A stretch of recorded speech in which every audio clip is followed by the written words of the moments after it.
Assalamualaikum warahmatullahi wabarakatuh. Perkenalkan saya Nur Maesari dengan NPM C1C022054. Di sini saya akan membahas tentang akuntansi sewa. Sewa adalah perjanjian antara lisi atau penyewa dengan lessor, orang yang menyewakan untuk menggunakan aset milik si pemberi sewa ini pada periode yang telah disepakati.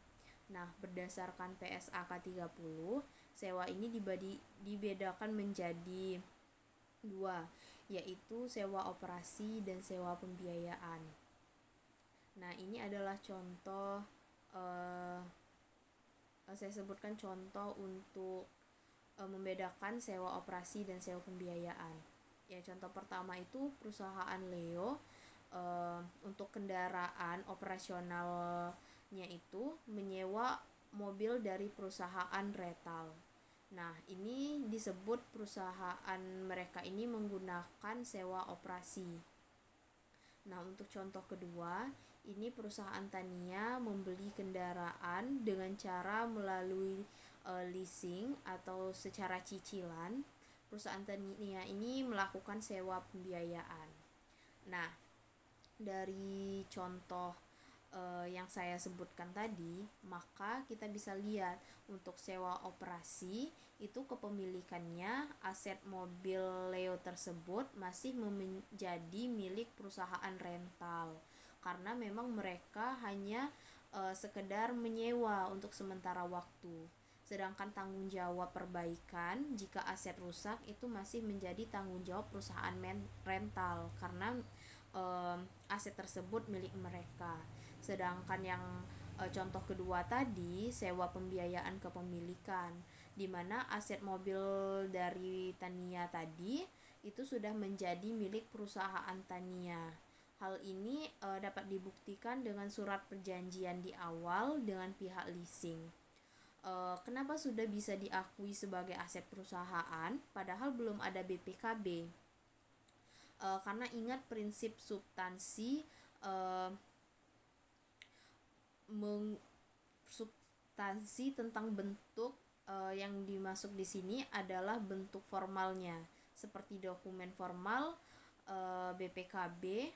Sedangkan secara substansinya aset Tania tersebut itu sudah menjadi milik perusahaan mereka. Buktinya perusahaan Tania bisa dengan bebas menggunakan dan memasang stiker apapun. Misalnya di mobil tersebut mereka memodif dari warna hitam menjadi warna putih dan mereka bisa melakukannya karena itu adalah hak milik mereka. Mereka melakukan sewa pembiayaan di mana di masa akhirnya nanti aset tersebut adalah hak milik mereka. Nah, sedangkan berbeda dengan tanggung jawabnya. Kalau tanggung jawab sewa pembiayaan ini, jika asetnya rusak itu menjadi tanggung jawab perusahaan Tania. Kita kembali lagi ke sewa operasi.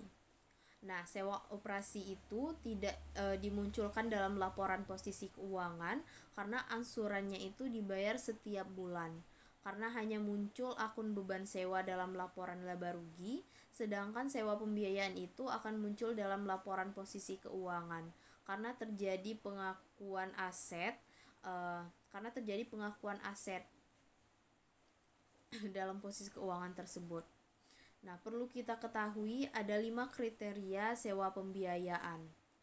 Yang pertama, untuk perjanjian sewa itu menyatakan adanya pengalihan kepemilikan aset kepada lisi sebagai orang penyewa ini tadi pada akhir masa sewa. Itu adalah kriteria sewa pembiayaan.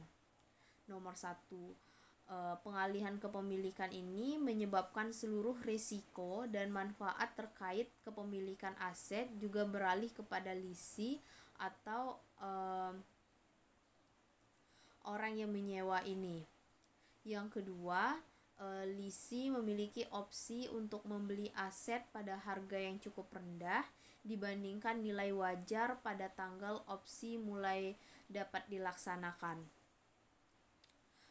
Sehingga hal tersebut pada awal sewa itu dapat dipastikan bahwa ada opsi yang akan dilaksanakan. Jika harga opsi yang ditawarkan lebih tinggi dari estimasi nilai wajar aset pada akhir masa sewa, maka kecil kemungkinan akan dilaksanakan oleh lisi, atau kecil kemungkinan terjadi pengalihan aset dari lessor ke lisi pada masa sewa tersebut karena harganya yang mahal pada saat akhir masa sewa. Yang ketiga, masa sewanya itu mencakup sebagian besar umur ekonomis aset. Meskipun hak tidak dialihkan, masa sewa adalah periode yang tidak dapat dibatalkan karena telah disepakati oleh lisi untuk menyewa suatu aset dari lessor, sedangkan umur ekonomis adalah periode suatu aset secara ekonomis dapat digunakan oleh satu atau lebih pengguna. Jika sewa ini mencakup sebagian besar umur ekonomis, maka dapat diperkirakan seluruh resiko dan manfaat terkait dengan kepemilikan aset itu juga akan beralih kepada lisi. Pada kita lihat ini contohnya dari PSAK nomor 30 revisi tahun 2011. Karena mereka tidak mengatur batasan pasti atas sebagian besar, namun prinsipnya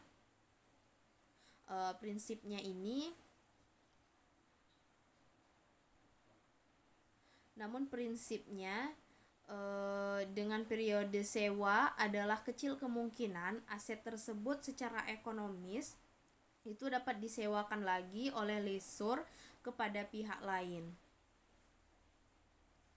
Nah, untuk poin keempat,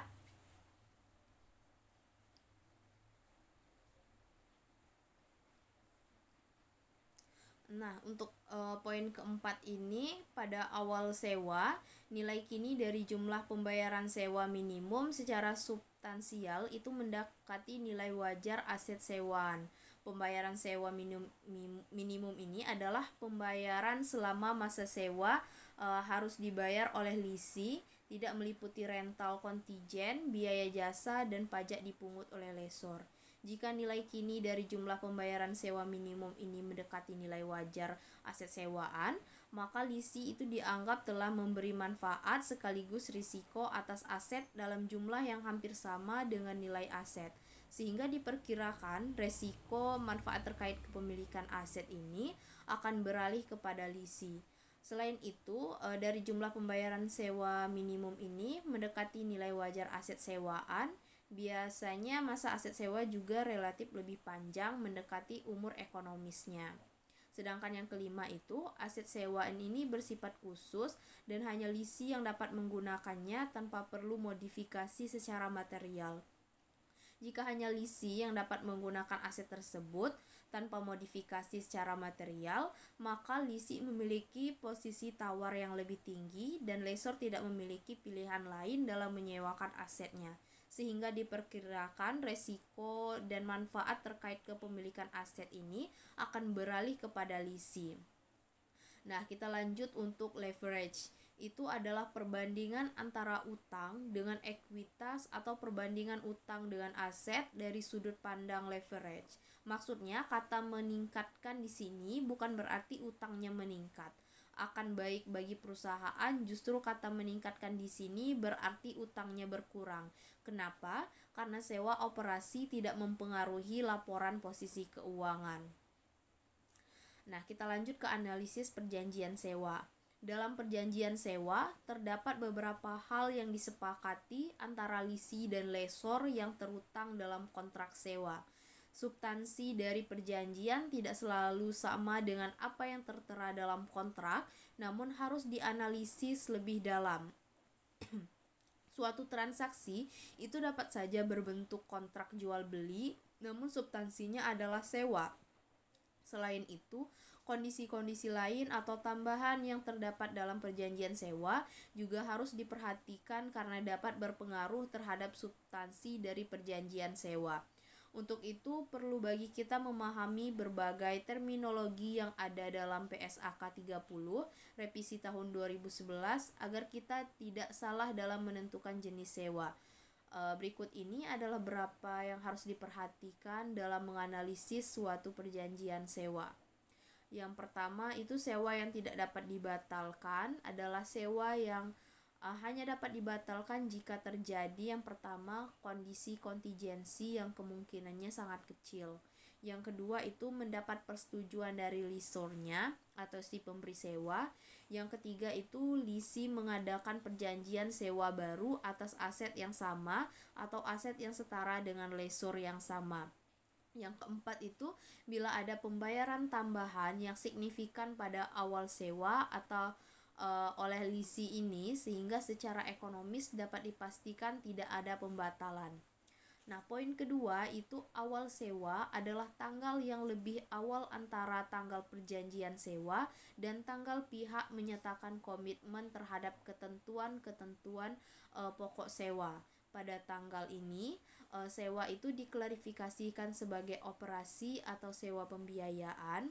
Dan untuk sewa pembiayaan itu mulai dihitung jumlah aset dan liabilitas yang akan diakui pada awal masa sewa. Terus awal masa sewa adalah tanggal saat lisi mulai berhak untuk menggunakan aset sewaan tersebut. Pada tanggal ini pertama kali aset dan liabilitas sewa itu diakui dan diikuti pengakuan penghasilannya atau bebannya. Awal masa sewa dapat berbeda dengan awal sewa.